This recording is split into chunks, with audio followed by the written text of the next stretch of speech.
Well guys, today we're back again. We're talking camera, photography, news, reviews, and rumors.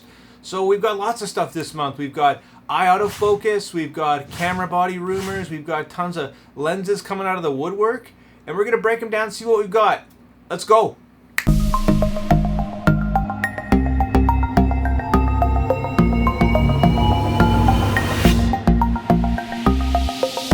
Well guys, right before we jump in, I wanted to say thanks so much for all the people who have supported me up to this far as I get going here.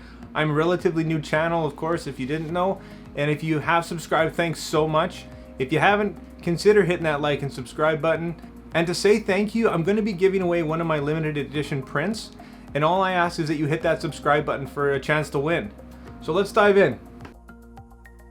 Well, let's start off with one of the big ones. And if you haven't heard about this, it's probably because you've been living under a rock.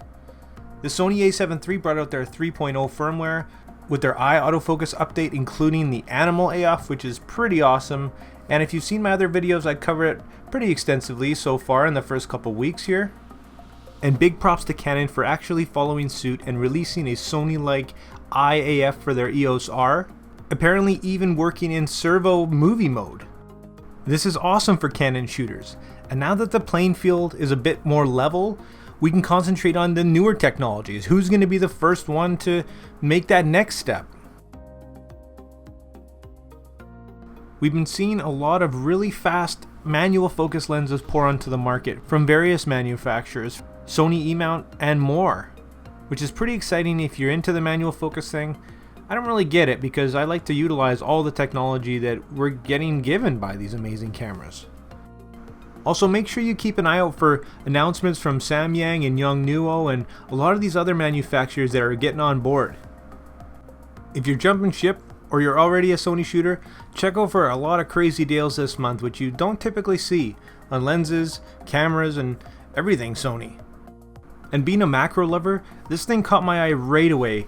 A very reasonably priced Tokina 100mm macro that's said to be launched even this month. Keep an eye out. So in the Canon world, another mention of a huge 70 plus megapixel EOS R, which we've heard before but haven't seen anything. And the little M50 continues to absolutely kill sales over in Japan. Also, maybe a new high megapixel APS-C 90D perhaps? A lot of people have been waiting a long time for this thing, and apparently sources claim they're 100% certain that this sensor is actually coming, so that should be interesting. As well, we've got rumors that the 7D Mark II is going to be the last in its series. And I think this is probably a good call, starting to get more away from the DSLRs and into the EOS R and RP line. It just makes sense. And enthusiasts rejoice. It looks like Canon's filed a patent for a 70-200 f4. Good move. Nikon allegedly signing up to purchase Sony's new 60 megapixel sensor capable of 8K video and native 64 ISO. And I guess one of the benefits of actually manufacturing these sensors is that you can save the best ones for yourself. And that's what Sony's apparently doing here, as it intends to use one of these sensors that's slightly better for its own cameras. Take your astrophotography to the next level with this Eagle Core device for your Z6 and Z7 or other DSLR cameras that allow you to get really up close and personal with those stars. The new Nikkor 14-30 f4 is now shipping, which does seem a bit crazy to me though for the $1,300 as it is a non-image stabilized lens.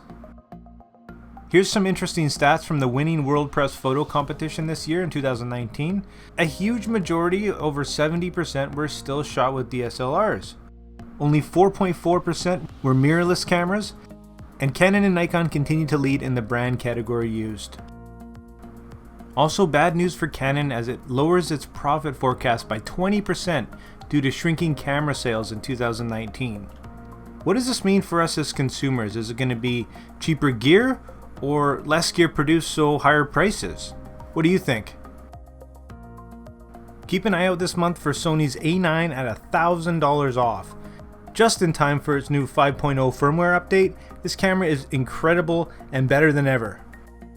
So with the A9 being one of the best cameras out there, we just heard news of a reliable source saying that potentially Sony's releasing the A9 II this fall.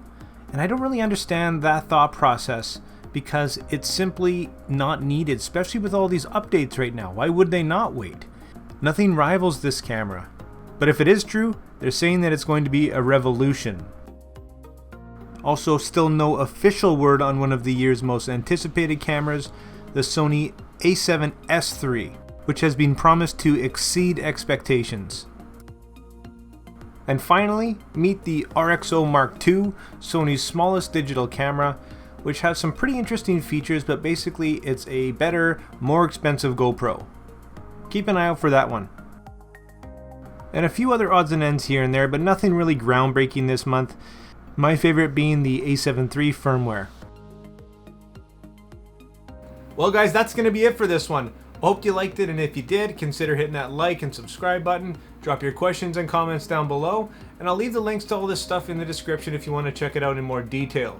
Like always, make mistakes, be yourself, and get out there and take some more pictures. Peace.